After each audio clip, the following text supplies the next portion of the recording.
नमस्कार दोस्तों, कैसे हैं आप सब लोग। स्वागत है आपके चैनल सच ट्यूटोरियल पर। आज हम लोग देखेंगे इलेक्ट्रिसिटी में, ठीक है, इलेक्ट्रिशियन थ्योरी से संबंधित। तो चलिए शुरू करते हैं। विद्युत वाहक बल किसे कहते हैं। शुरुआत होगी आपकी ईएमएफ से, धीरे धीरे बढ़ाएंगे इसको आगे। विद्युत वाहक बल परिभाषा पढ़िए आप।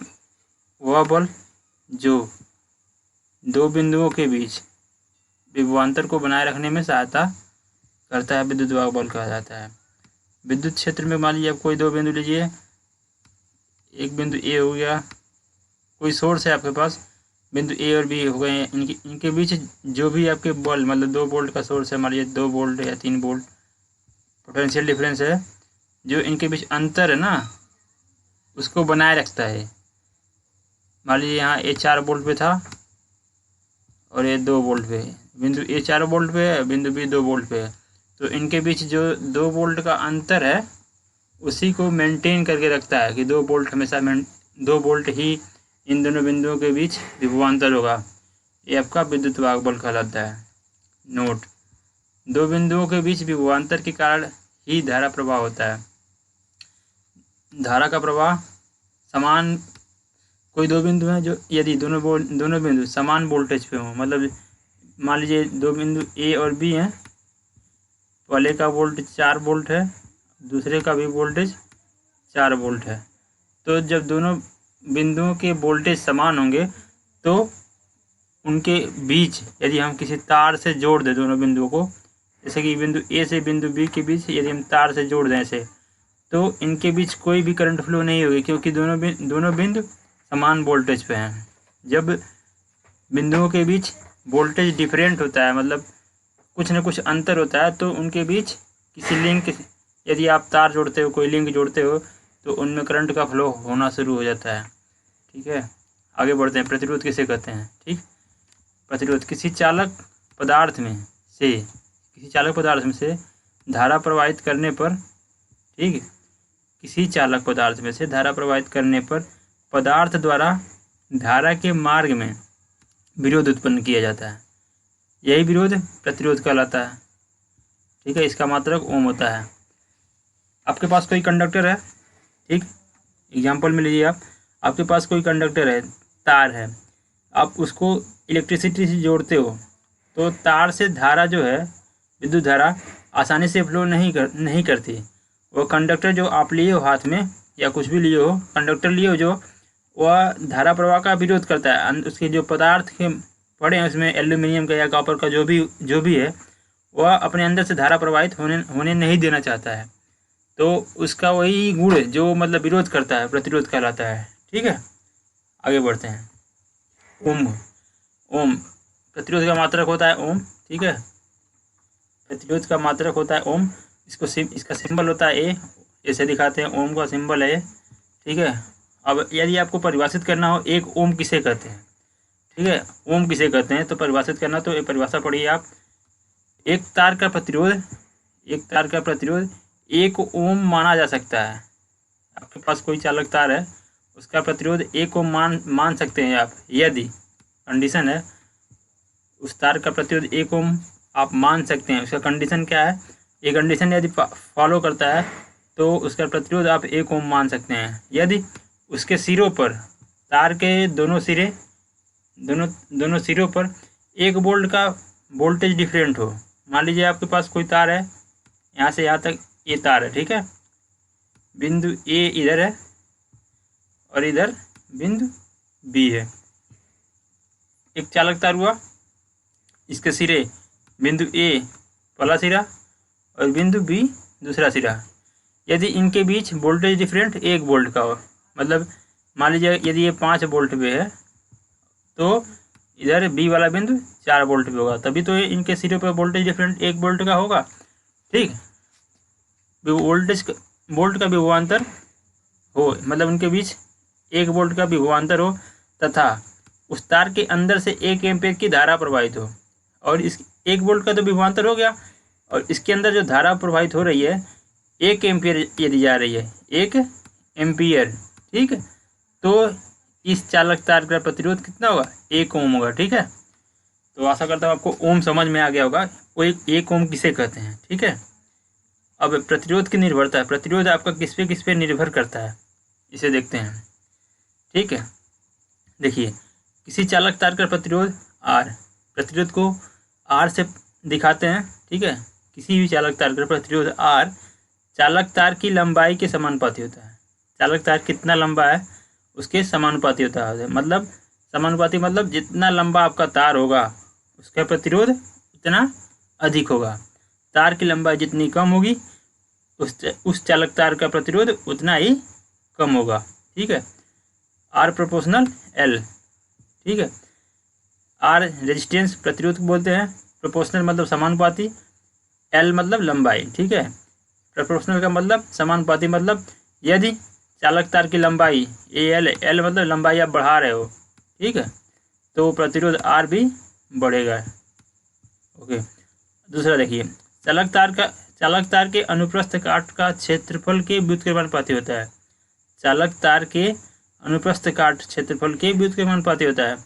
यदि आर प्रोपोर्शनल 1/a, आपके पास एक चालक तार है, वो मान लीजिए गोल सा है। ठीक है, तो उसका कुछ एरिया होगा, ऐसे गोल सा चालक तार होगा तो उसका एरिया होगा ना आगे, मतलब गोलाई, उसी को बोलते हैं अनुप्रस्थ काट क्षेत्रफल। आप इसे काटोगे ऐसे, मतलब तो यहाँ पे एक एरिया ऐसे मिलेगा। ठीक है, हैचिंग वाला एरिया जो है गोल सा मिलेगा। ठीक है, सामने से देखोगे आप तो ऐसे ऐसे, इसका एरिया निकालने पे वही उसी को बोलते हैं एरिया, अनुप्रस्थ काट क्षेत्रफल। अनुप्रस्थ काट क्षेत्रफल उसी को बोलते हैं। चालक तार के अनुप्रस्थ काट क्षेत्रफल के व्युत्क्रमानुपाती होता है, मतलब उल्टा, चालक तार का जो एरिया है गोलाई जितना मोटा होगा उसका प्रतिरोध उतना ही कम होगा। व्युत्क्रमानुपाती मतलब उल्टा, यदि चालक तार की मोटाई बढ़ रही है, एरिया बढ़ाओगे तो प्रतिरोध आर का मान घटेगा, एरिया कम करोगे तो प्रतिरोध आर का मान बढ़ेगा। ठीक है, ये मतलब उल्टा है। जैसे लंबाई में क्या होता है, लंबाई बढ़ाओगे तो प्रतिरोध बढ़ेगा क्योंकि ये समानुपाती था। इसमें क्या होता है, व्युत्क्रमानुपाती में आपका एरिया बढ़ेगा तो प्रतिरोध घटेगा, एरिया कम होगा तो प्रतिरोध बढ़ेगा। आगे देखते हैं, पदार्थ की प्रकृति पर निर्भर करता है। पदार्थ की प्रकृति मतलब पदार्थ आपका जो चालक तार है, चालक तार किस मटेरियल का बना हुआ है। यदि कॉपर का बना हुआ है तो उसकी प्रतिरोधकता अलग होगी, यदि सिल्वर का बना हुआ है तो उसकी प्रतिरोधकता अलग होगी। ठीक है, और तापमान पर भी निर्भर करता है। चालक तार का प्रतिरोध जो है वातावरण के तापमान पर भी निर्भर करता है। यदि वातावरण का तापमान बढ़ रहा है तो चालक तार का प्रतिरोध भी बढ़ेगा, तापमान में कमी हो रही है तो प्रतिरोध भी कम होगा। ठीक है, उपरोक्त चारों चीज़ों को मिलाने के बाद आपका निष्कर्ष क्या आता है, चालक तार का प्रतिरोध आर उसकी लंबाई के समानुपाती था, तो आर मतलब एल हो गया। यहाँ पे एरिया के व्युत्क्रमानुपाती होता है, तो यहाँ पे 1/a हो गया। ठीक है, दो पहले और दूसरे मिल गए। और जब प्रोपोर्शनलिटी हटता है, मतलब जो समानुपाती जो अल्फा नहीं बनाया था मैं, ऐसे आर बराबर, यहाँ आर था पहली में, आर बराबर आर प्रोपोर्शनल एल था, तो जब ये कांस्टेंट हटता है, प्रोपोर्शनल हटता है, तो इसकी जगह पे बराबर का चिन्ह लगाते हैं और एक अलग से कांस्टेंट आके जुड़ जाता है। तो इसमें कांस्टेंट आके जुड़ा है आपका रो। ठीक है, इस रो को भी बोलते हैं रेजिस्टिविटी बोलते हैं या स्पेसिफिक रेजिस्टेंस बोलते हैं। इसका मान पदार्थ की प्रकृति पर निर्भर करता है। लेकिन एक बार जो आप चालक तार ले लेते हो, यहाँ देखिए इस रो की वैल्यू वेयर, जहाँ रो रेजिस्टिविटी बोलते हैं और स्पेसिफिक रेजिस्टेंस बोलते हैं। इसके दो नाम हैं, रेजिस्टिविटी मतलब प्रतिरोधकता या स्पेसिफिक रेजिस्टेंस मतलब विशिष्ट प्रतिरोध, दोनों एक ही चीज़ है। इसका मान, रो का मान पदार्थ की प्रकृति पर निर्भर करता है।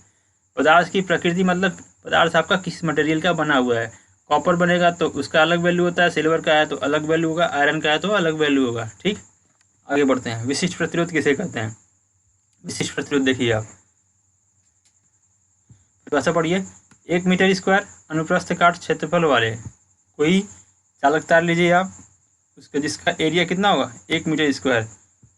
मान लीजिए ये आपका चालक तार है, ठीक, ये गोल सा है, ये आपका गोल है, तार है तो गोल होगा ही होगा। ठीक, गोल सा चालक तार है, इसका अनुप्रस्थ काट क्षेत्रफल 1 मीटर स्क्वायर, मतलब ये जो गोलाई वाला हिस्सा है, जहाँ मैं हैचिंग कर रहा हूँ। सामने से आप देखोगे इसका एरिया है 1 मीटर स्क्वायर, इतना एरिया, ठीक है।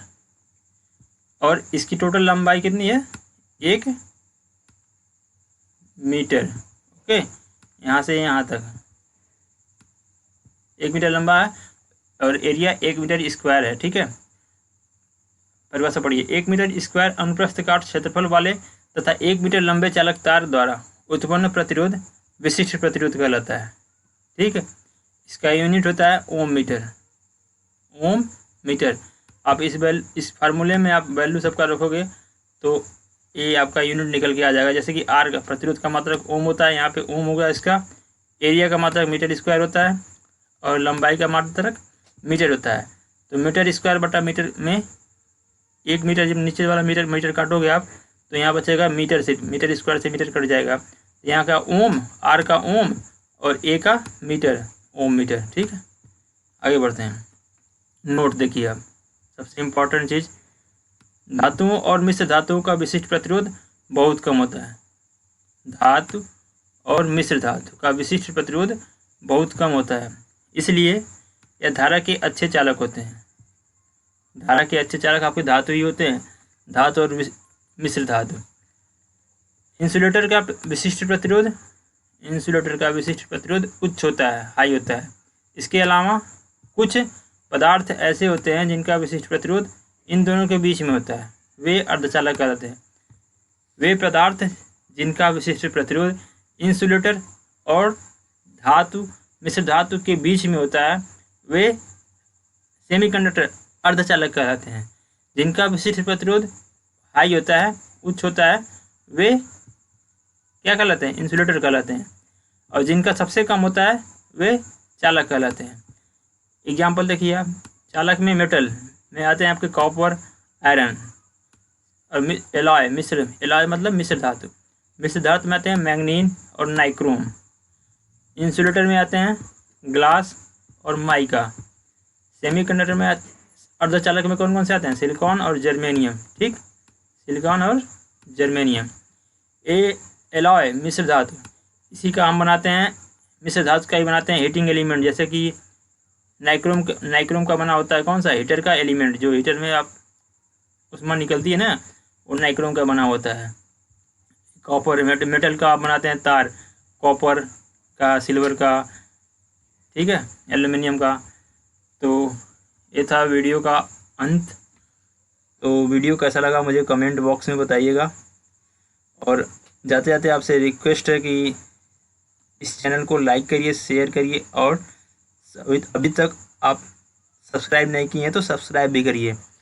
और आपके पास जितने भी स्टडी रिलेटेड ग्रुप हैं, जैसे व्हाट्सएप ग्रुप, फेसबुक ग्रुप, उनमें इस वीडियो को शेयर करिए।